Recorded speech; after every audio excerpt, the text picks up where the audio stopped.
This is one of our first tutorials in a series of jump starts for Photoshop.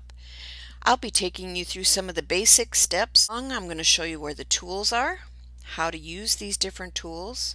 We have a menu bar up here across the top, and each item gives you a drop-down menu. Under the menu bar is the tool options bar, so whatever tool happens to be selected, you will see options for that tool.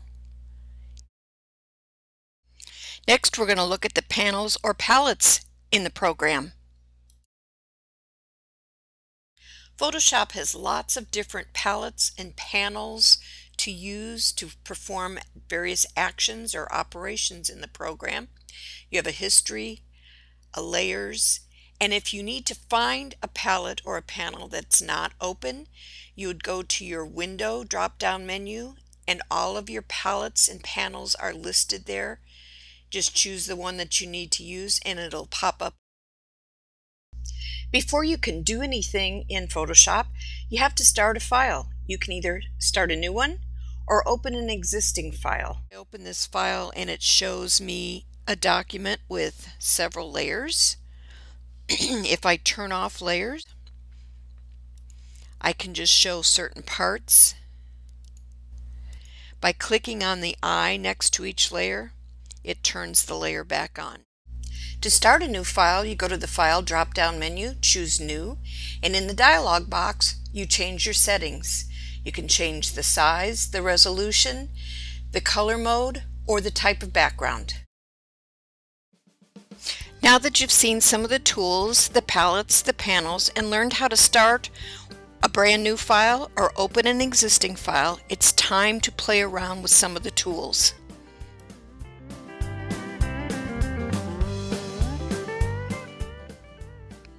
You'll notice there's lots of different kinds of tools. Paint brushes, there's a move tool, a magic wand.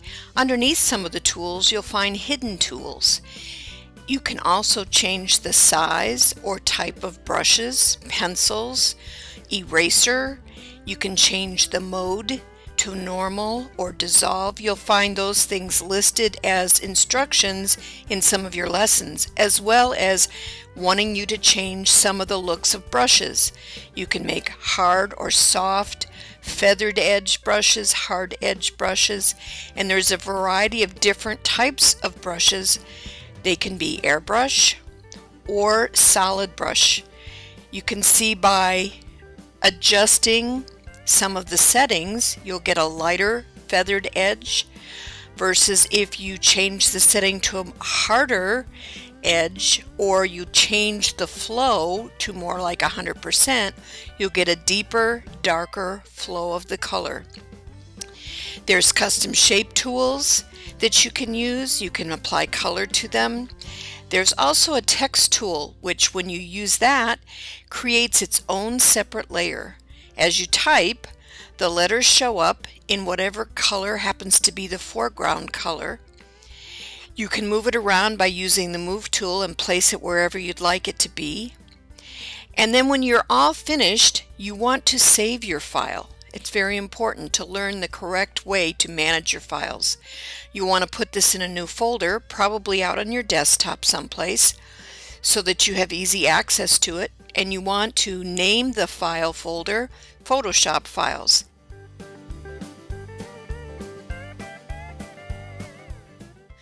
One last word of advice: before you start working on lessons, you'll want to spend a couple of days practicing with the different tools. You want to make sure you understand how to start a new file, how to use the tools to create shapes and objects, lines, or text, and then how to make changes to them.